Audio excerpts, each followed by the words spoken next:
Hello everyone, আমি ইমরান হাবিব রয়েছি আপনাদের সাথে। খুব রিসেন্টলি আপনারা দেখেছেন যে মার্কিন প্রেসিডেন্ট ডোনাল্ড ট্রাম্প একটি গোলটেবিল আলোচনায় বসেছেন রাশিয়ার প্রেসিডেন্ট ভ্লাদিমির পুতিনের সাথে, এবং তার কিছুদিন পরেই তিনি ইউক্রেনের প্রেসিডেন্ট জেলেনস্কি এবং ইউরোপীয় ইউনিয়নের নেতাদের সাথে একটি বৈঠকে বসেছেন। বৈঠকের বিষয়বস্তু ছিল যে ইউক্রেন এবং রাশিয়ার মধ্যে যে চলমান যুদ্ধাবস্থা রয়েছে সেটির অবসান ঘটিয়ে একটি শান্তি প্রতিষ্ঠা করা। যদিও এখনও পর্যন্ত কোনো উল্লেখযোগ্য অগ্রগতি সাধিত হয়নি, তবে আমরা আশাবাদী যে খুব শীঘ্রই এই দুটি দেশের মধ্যে চলমান যুদ্ধ বন্ধ হয়ে একটি স্থায়ী শান্তি প্রতিষ্ঠা হবে।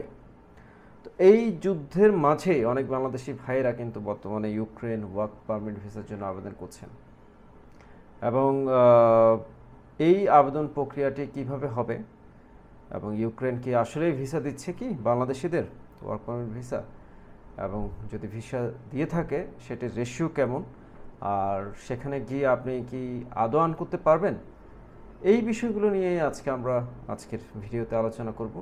তো সাথেই থাকবেন।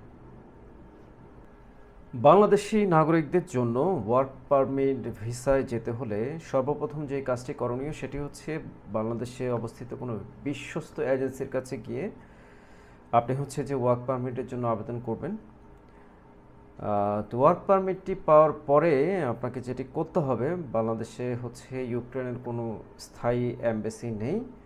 ভিএফএস গ্লোবাল তাদের বনানীতে অবস্থিত অফিসের মাধ্যমে এই ভিসা আবেদনগুলো প্রক্রিয়াকরণ করে থাকে ইউক্রেনের জন্য।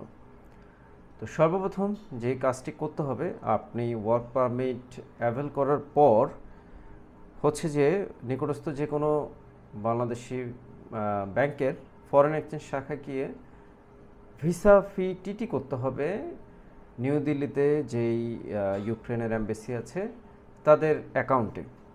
এবং এক্ষেত্রে যারা রেগুলার ভিসার জন্য আবেদন করবেন তাদের জন্য 65 ইউএসডি টিটি করতে হবে, আর যারা আর্জেন্ট ভিসার জন্য আবেদন করবেন তাদেরকে 130 ইউএসডি টিটি করতে হবে।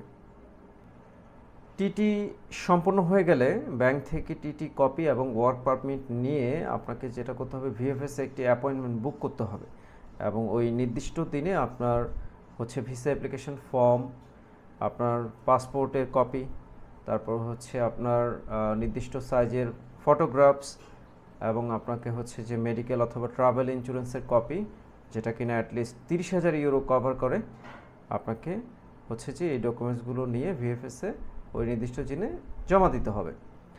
তো এই ভিএফএস আপনাকে এখানে একটি ফি চার্জ করবে, টোটাল 3538 টাকা, আর যে কুরিয়ার চার্জের জন্য 6100 টাকা নেবে।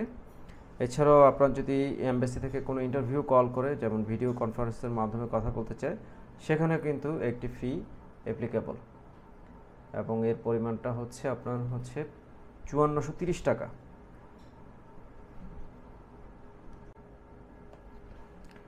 আরেকটি বিষয় লক্ষণীয়, আপনি যে কাগজপত্রগুলো সাবমিট করবেন সেখানে আপনাকে একটি ব্যাংক স্টেটমেন্ট দেখাতে হবে, এবং সেই ব্যাংক স্টেটমেন্ট লাস্ট 3 মান্থসের, যেখানে কিনা আপনার $7,600 সমপরিমাণ ব্যালেন্স থাকতে হবে।